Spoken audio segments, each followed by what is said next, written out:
June the 17th, 1972. 2:30 a.m., a security guard at the Watergate complex in Washington, D.C. discovers a break-in. A break-in that would ultimately lead to the resignation of a U.S. president. Well, when I make a mistake, it's a butte. Well, I must say mine wasn't a butte. It was a disaster. How did that make you feel? Things had turned out differently. Were you endangered any more of the political implications of the current crisis? What was the highlight of your career?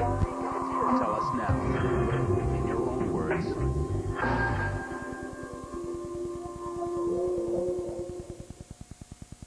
The Nixon interviews took place over 28 3/4 hours during 12 days in March 1977, almost 3 years after Richard Nixon was forced to resign from the presidency. 5 programs were broadcast, 4 in May that year and 1 in September.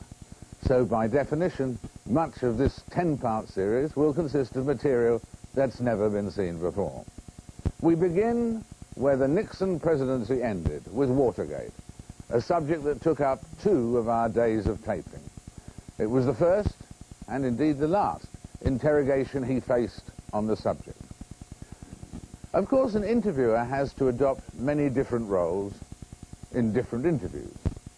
But that's also true in the same interview when it lasts for 28 3/4 hours. And day 1 of the Watergate tapings was often adversarial. I mean, if I try and rob a bank and fail, that's no defense. I still tried to rob a bank. I would say you still tried to obstruct justice and succeeded for that period. He's testified they didn't interview Agario, they didn't do all of this. And so I would have said it was a successful attempt to obstruct justice for that brief period. Just a moment. You're again making the case, which of course is your responsibility as the attorney for the prosecution.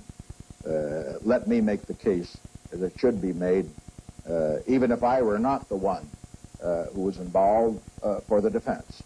The case for the defense here is this. You use the term obstruction of justice. You perhaps have not read the statute with regard to obstruction of justice. Obstruction, well, I'm sorry. Of course, you probably have read it, but possibly you might have missed it, because when I read it many years ago, perhaps when I was studying law, although the statute didn't even exist then, because it's a relatively new statute, as you know. But in any event, when I read it even in recent times, I was not familiar with all of the implications of it. Here's Dean talking about this hush money for Hunt, talking about blackmail and all of that. I would say that you endorsed or ratified it. But let's leave that on one side. I didn't endorse or ratify. Why didn't you stop it? Because at that point, I had no knowledge of the fact that it was going to be paid.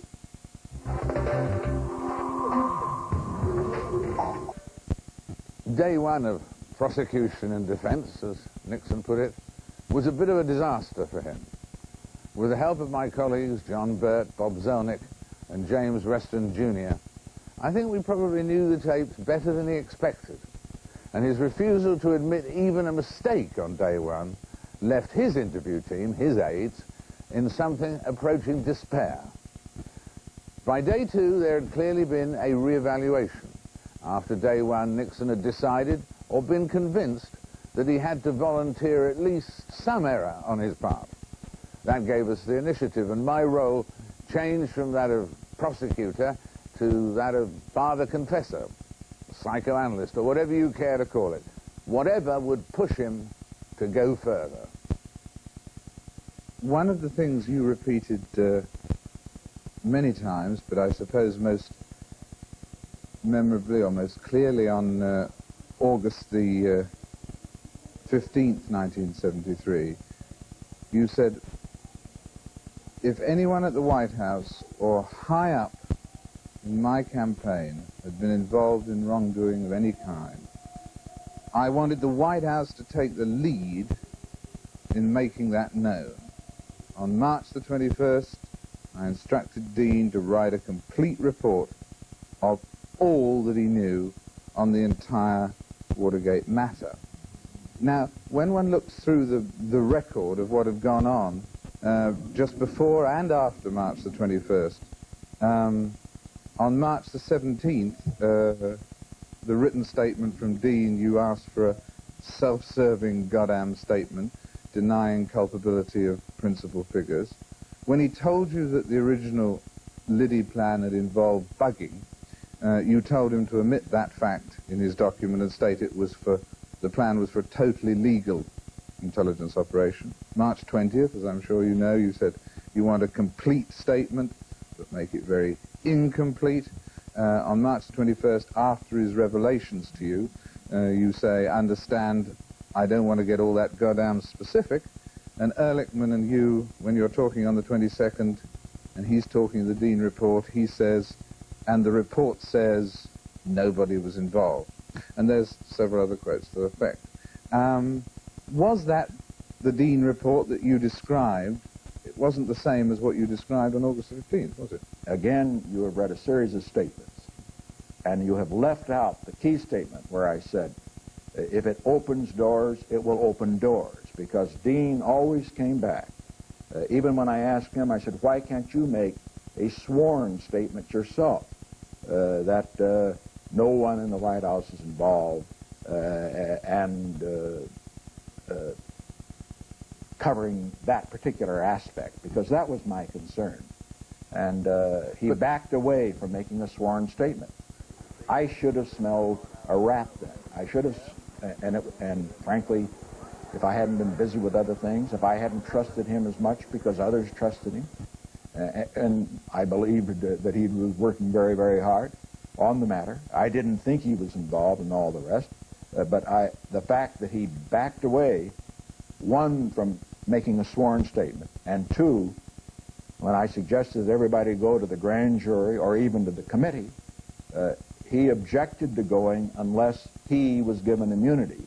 I should have recognized that he had something to hide. When we do read these litanies, as you do, why don't we, so that our audience will get an impression, which we want to get, let's get an impression of the full story. Let the bad come out, and there's plenty of bad. I'm not proud of this period. I didn't handle it well. I messed it up. You know, Fiorello Lagaria once said, and he's a very proud man, and I guess all politicians are, and they hate to admit mistakes, and I guess I'm one of them. But on the other hand, he once said, after he'd made a horrendous error in a judicial appointment, he went out to the press, and he ate crow, and he said, well, when I make a mistake, it's a beaut. Well, I must say mine wasn't a beaut. It was a disaster. And I recognize it was a mistake. I made plenty of them. But I also insist that as far as my mistakes were concerned, they were mistakes, frankly, of the head, and they weren't mistakes of the heart. I still don't know why you didn't pick up the phone and tell the cops. I still don't know, when you found about the things that Haldeman and Ehrlichman had done, that there is no evidence anywhere of a rebuke, but only of scenarios and excuses, etc. Nowhere do you say, we must get this information direct to whoever it is, the head of the Justice Department criminal investigation or whatever. And nowhere do you say to Haldeman and Ehrlichman, this is disgraceful conduct, and Haldeman admits a lot of it the next day, so you're not relying on Dean, you're fired. Well, could I take my time now to address that question? I think it will be very useful to you know what I was going through. It wasn't a very easy time. Here on March 21st, after believing that Haldeman and Ehrlichman and all members of the White House staff had no knowledge of the break-in and so forth and so on, had not participated in it, that they were clean. I had Dean's assurance on February the 28th. no one in the White House is involved. As God is my maker, he didn't know. No one else knew. To me, the president, you were isolated, Mr. President. He said, you didn't know about this, and so forth and so on and so on. All right, now, March 21st. You get really slapped in the face with recognition of, or at least you're made aware by Dean of the fact that I'd been worrying about the wrong problem. I'd been worrying about whether or not anybody in the White House had been involved in the break-in. But Dean says the problem was that the cover-up was what we should be concerned about. But in any event, we now come to this point. We had, as I'd indicated, we had contained the matter during the campaign. We contained it, and I tried to contain it for political purposes, because I didn't feel at that time that any erosion of the strength of the president in the country, of his support in the country, and also I didn't feel that his defeat in an election would be in the best interest of the country. Obviously, that's a self-serving statement and intended to be. I felt that Haldeman and Ehrlichman and Mitchell, just take those three, were decent men. I knew their families. In the case of Haldeman and Ehrlichman, I had known them since they were just kids. I knew their parents better than I knew them. Now I knew their children. I knew their wives. I liked them.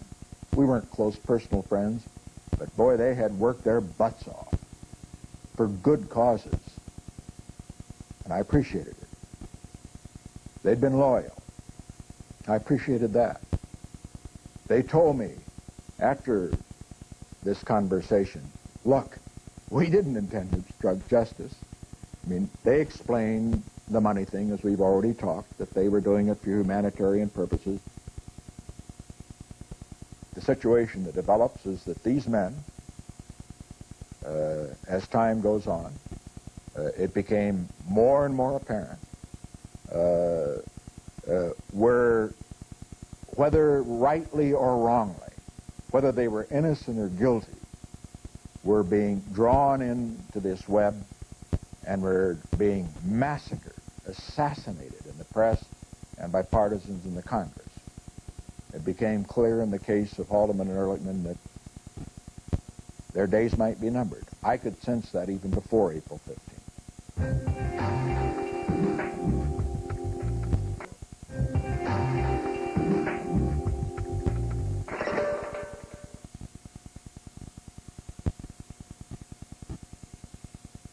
And I remember the day at Camp David when they came up. Haldeman came in first. He's standing, as he usually does. Splendid man. And he says, I disagree with your decision totally. He said, I think it's going, eventually, you're going to live to regret it, but I will. Ehrlichman then came in. I knew that Ehrlichman was bitter because he felt very strongly he shouldn't resign, although he'd even indicated that Haldeman should go and maybe he should stay. And I took Ehrlichman out on the porch at Aspen. You've never been to Aspen, I suppose. That's the presidential cabin at Camp David, and it was springtime, and I was pretty emotionally wrought up.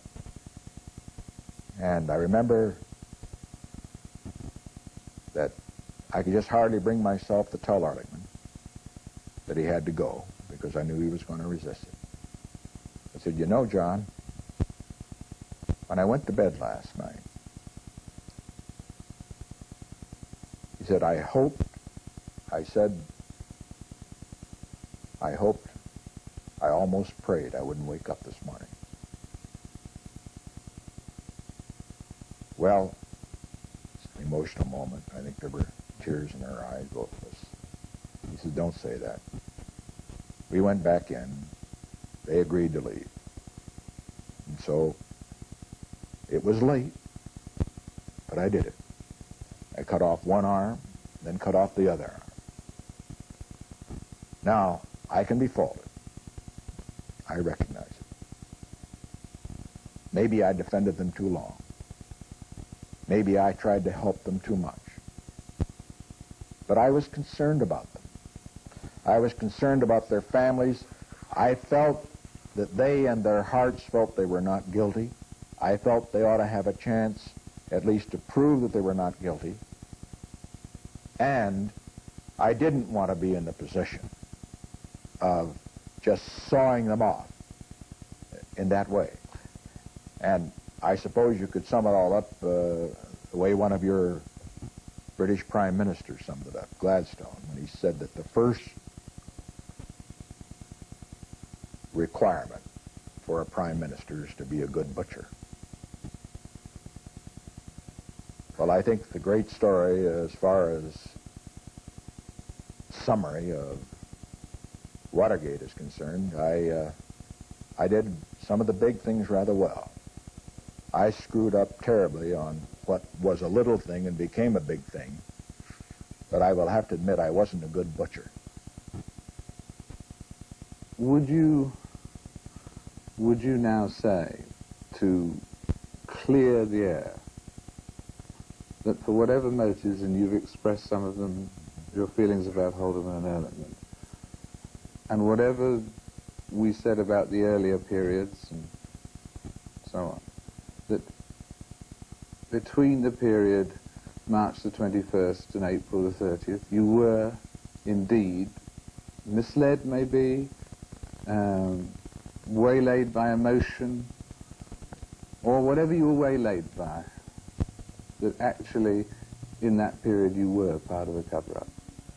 No. I would say this. I think you're categorizing it as a cover-up, others categorizing it as a cover-up, is certainly justified based on the facts that you have laid out. As far as my motive was concerned, and my intent was concerned, I only know what that was. And as far as that was concerned, sure, I didn't want them to get caught up in a web which would find them destroyed because of criminal liability. I wanted to save them within the law. Look, I waived executive privilege on April the 17th. That meant that they had nothing to protect themselves from insofar as testifying was concerned. And after all, I made them resign. As far as I was concerned, yes, I may have gone overboard in trying to get them, to help them present the best case possible for their defense. As far as I was concerned, I should point out that I believed in their innocence. I believe they made some mistakes, and I probably made bigger ones. And the same is true of John Mitchell. He made mistakes. I may have made bigger ones.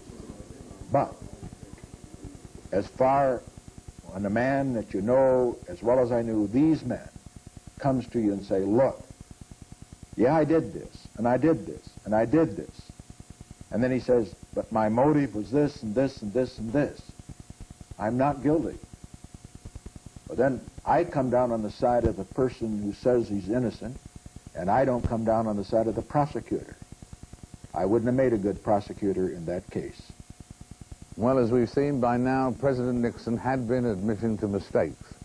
He was more vulnerable than he'd been on day one of the Watergate taping. But could I persuade him to go beyond mistakes? I decided to try. And as we'll see, Richard Nixon responded with a question himself, the most heart-stopping question I've ever been asked by an interviewee.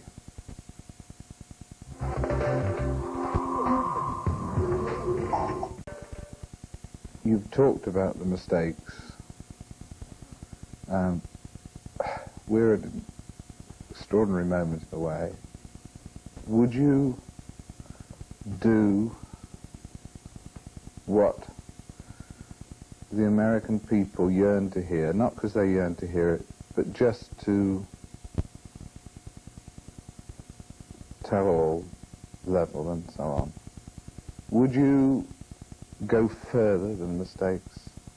That you've explained how you got caught up in this thing, you've explained your motives. I don't want to quibble about any of that, but just coming to the sheer substance, would you go further than mistakes? The word that seems not enough for people to understand. What word would you express?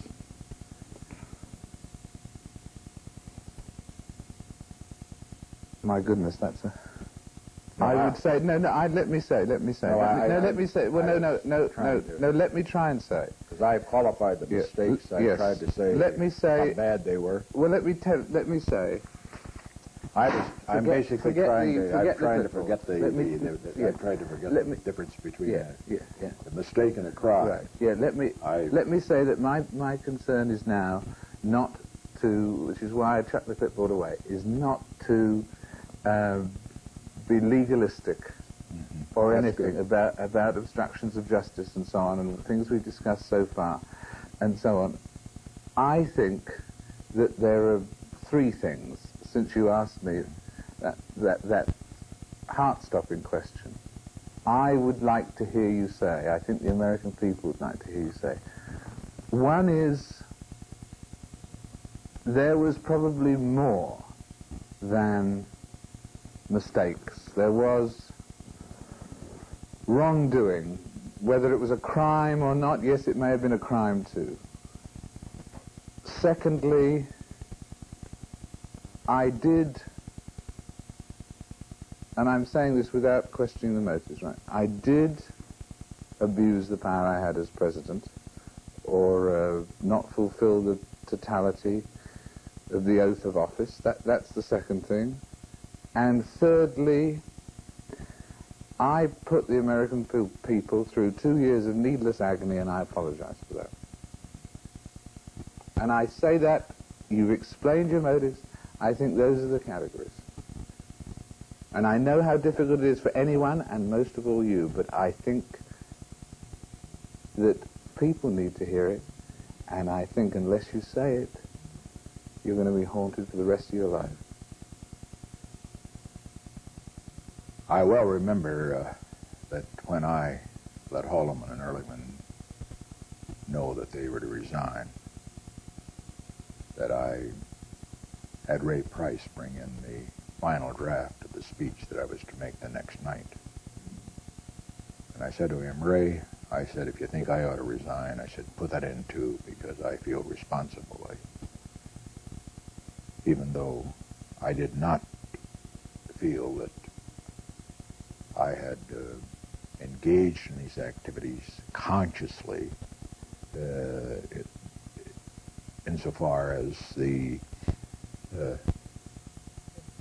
knowledge of or participation in the break-in, the approval of hush money, the approval of clemency, etc., the various charges that have been made. Well, he didn't put it in. And I must say that at that time I seriously considered whether I shouldn't resign.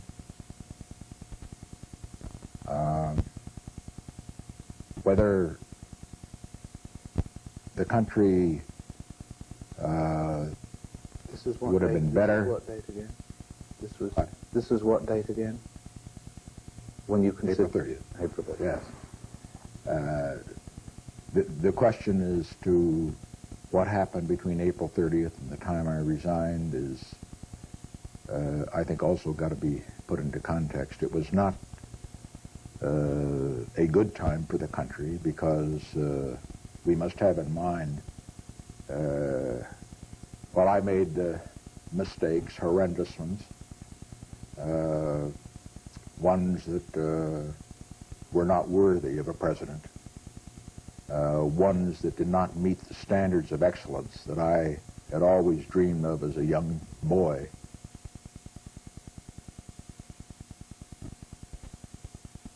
I have never been a quitter. To leave office before my term is completed is abhorrent to every instinct in my body. But as president, I must put the interests of America first. Therefore, I shall resign the presidency effective at noon tomorrow. Vice President Ford will be sworn in as president at that hour in this office. By the time I resigned, I was crippled. I was crippled even before that. As a matter of fact, I think Brezhnev thought he could face me down at the third summit, but I wouldn't make a deal. But my point is, from that, I knew that in terms of being able to govern, and being able to be the kind of a president and the kind of a leader that America and the free world and that peace in the world needed, I could no longer do it. And it was my fault. I'm not blaming anybody else. Oh, I know you were suggesting, and it's very kind of you to suggest, well, this fellow drew you into it, and maybe Ehrlichman should have told you this, and Haldeman should have done this, and Mitchell should have done that, and so forth and so on. These men have suffered enough. No, I'm not asking. I'm simply saying to you that as far as I'm concerned, I not only regret it, I indicated my own beliefs in this matter. When I resigned, people didn't think it was enough to admit mistakes. Fine. If they want me to get down and grovel on the floor, no. Never. Because I don't believe I should. On the other hand, there are some friends who say, just face them down. There was a conspiracy to get you. There may have been. I don't know what the CIA had to do. Some of their shenanigans have yet to be told, according to a book I read recently. I don't know what was going on in some Republican, some Democratic circles as far as the so-called impeachment lobby was concerned. However, I don't go with the idea that what brought me down was a coup, a conspiracy, et cetera, et cetera, et cetera. I brought myself down. I gave them a sword, and they stuck it in, and they twisted it with relish. And I guess if I had been in their position, I'd have done the same thing. But what I'm really saying is that, in addition to the untrue statements that you've mentioned, could you just say, with conviction, I mean, not because I want you to say it, that you did do some covering up? We're not talking legalistically now. I just want the facts. I mean, that you did do some covering up, that there were a series of times when maybe overwhelmed by your loyalties or whatever else, but as you look back at the record, you behaved partially, protecting your friends, or maybe yourself, and that in fact you were, to put it at its most simple, a part of a cover-up at times.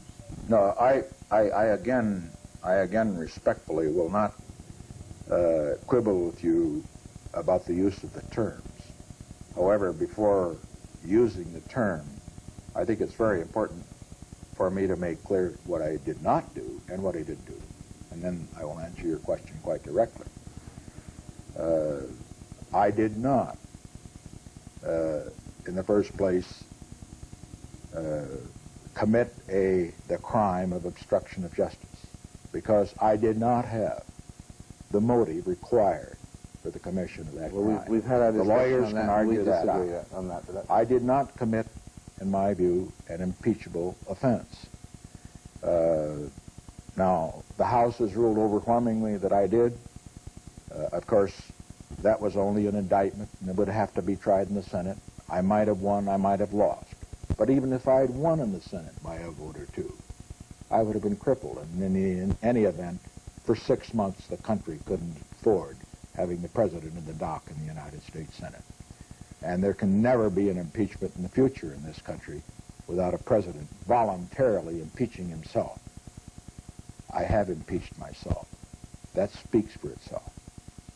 Now, when you come to the period, and this is the critical period, when you come to the period of March 21st on, when Dean gave his legal opinion that certain things, actions taken by Haldeman, Ehrlichman, Mitchell, etc., and even by himself, amounted to a legal cover-up and so forth, then I was in a very different position. And during that period, I will admit that I started acting as lawyer for their defense. I will admit that acting as lawyer for their defense, I was not prosecuting the case. I will admit that during that period, rather than acting primarily in my role as the chief and law enforcement officer of the United States of America, or at least with responsibility for law enforcement, because the Attorney General is the chief law enforcement officer, but as the one with the chief responsibility for seeing that the laws of the United States are enforced, that I did not meet that responsibility. And to the extent that I did not meet that responsibility, to the extent that within the law, and in some cases going right to the edge of the law, in trying to advise Ehrlichman and Haldeman and all the rest as to how best to present their cases, because I thought they were legally innocent, that I came to the edge. And under the circumstances, I would have to say that a reasonable person could call that a cover-up. I didn't think of it as a cover-up. I didn't intend it to cover up. Let me say, if I intended to cover up, believe me, I'd have done it. You know how I could have done it so easily? I could have done it immediately after the election simply by giving clemency to everybody. And the whole thing would have gone away. I couldn't do that because I said clemency was wrong. But in any event, by giving clemency, I knew that the next question is why not amnesty for those who deserted and went to Canada. That was my major reason, let me say, for not even, if I was thinking of a cover-up, that would be my major reason for not moving in that area. But clemency would have been a cover-up. And the fact that I didn't give it is some indication that I wasn't trying to cover up.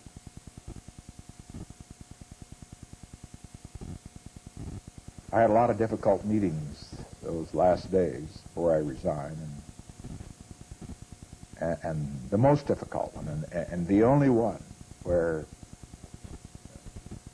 I broke into tears, frankly, except for that very brief session with Ehrlichman up at Camp David. It was the first time I cried since Eisenhower died. I met with all of my key supporters just a half hour before going on television.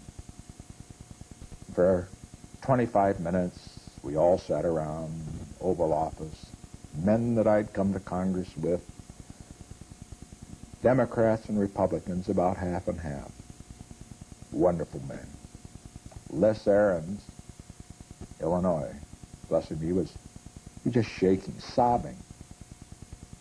And I just can't stand seeing somebody else cry. And that ended it for me. And I just, well, I must say, I sort of cracked up. Started to cry, pushed my chair back, and then I blurted it out. And I said, I'm sorry. I just hope I haven't let you down. Well, when I said, I just hope I haven't let you down, that said it all. I had. I let down my friends. I let down the country. I let down our system of government and the dreams of all those young people that ought to get into government but will think it's all too corrupt and the rest. Yep, I let the American people down. And I have to carry that burden with me for the rest of my life. My political life is over. I will never yet, and never again, have an opportunity to serve in any official position. Maybe I can give a little advice from time to time. And so I can only say that, in answer to your question, that while technically I did not commit a crime, an impeachable offense, these are legalisms. As far as the handling of this matter is concerned, it was so botched up. I made so many bad judgments. The worst ones, mistakes of the heart rather than the head, as I pointed out. But let me say, a man in that top job, he's got to have a heart. But his head must always rule his heart. Well, you've talked about letting down the American people. You've talked about acts in the cover-up that got to the brink and all of that. And as I said, I'm not interested in that legalistic point right now. We've gone beyond that, in a sense. The one thing I just wanted to make clear, which I think is terribly important, is that, and this is used in a general sense, that you were saying, not that some of the things that I did were mistakes or botch-ups. You were saying some of the things some of the things I did were wrong. Oh, of course. Of course they were wrong. A mistake is wrong. But by that I mean wrongdoing in a moral sense is really what I'm saying. Not morally. No, I there I draw the line. Mm. When you say if it was wrongdoing in a moral sense, then it's wrongdoing in a legal sense. I did not have an immoral intent. It isn't immoral to stand by men that you believe in, they're trying to save within the law. It isn't immoral during a campaign to fight back, to keep a prejudiced press from cutting your guts out. That's moral. It's immoral not to fight. And frankly, you may disagree with this. I think it's immoral to be disloyal to your friends.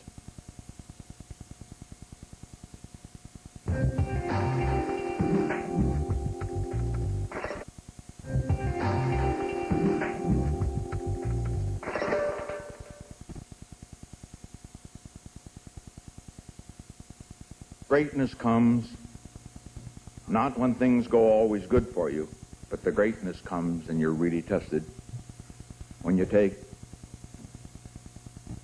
some knocks, some disappointments, when sadness comes.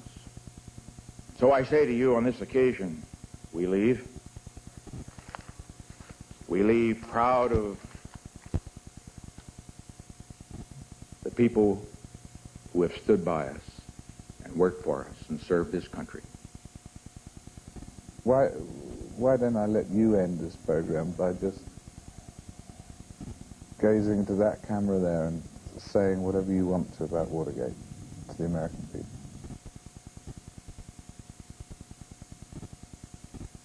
Well, Watergate was a great tragedy for the individuals like Hallam and Ehrlichman, Mitchell, the younger people and others that were involved, and who may have, some do have, others may have, criminal liabilities and criminal sentences far in excess of what they deserve. It was a tragedy from a personal standpoint, from a family standpoint. The tragedy is so deep, so wrenching that it can't be described. I think perhaps my greatest regrets about Watergate are that it tended to reduce respect for the office of the presidency.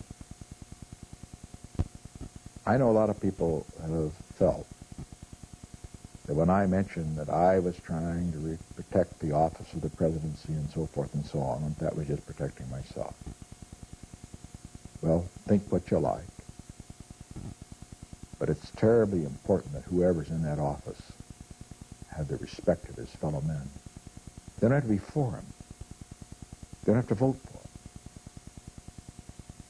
But the president must be respected, because it isn't like it was over 200 years ago or so when Jefferson or somebody made the statement, America is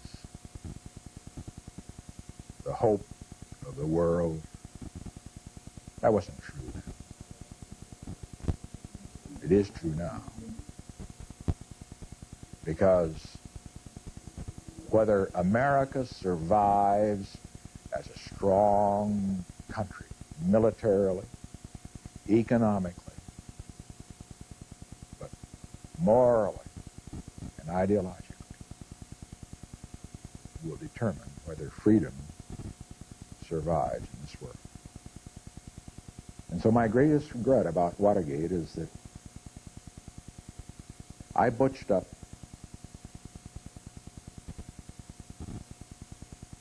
an incident.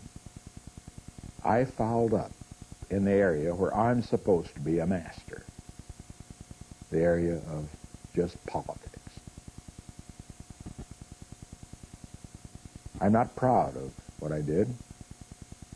And anybody who is in that office who does something which reduces respect for the office, makes America a little weaker, a little less admirable, and most important, less able to be the leader of the free world, which it must be if freedom is to survive. People often ask me if I think President Nixon regretted undertaking the Nixon interviews. Back in 1977, I think the answer would probably have been yes, because he had made so many more admissions about Watergate than he'd intended to do. However, his emergence some years later into New York life and letters could probably never have happened without the cathartic effect of his having confronted the issues of Watergate in an independent forum he palpably did not control. The result was that, particularly in foreign affairs, Richard Nixon, by writing books and articles, gave quite a lot of advice from time to time. Next, on the Discovery Times channel, Nelson Mandela. He's one of the greatest political icons of our time. Now, meet the man behind the legend through the words of those who know him best. Mandela, Journey to Freedom. Next.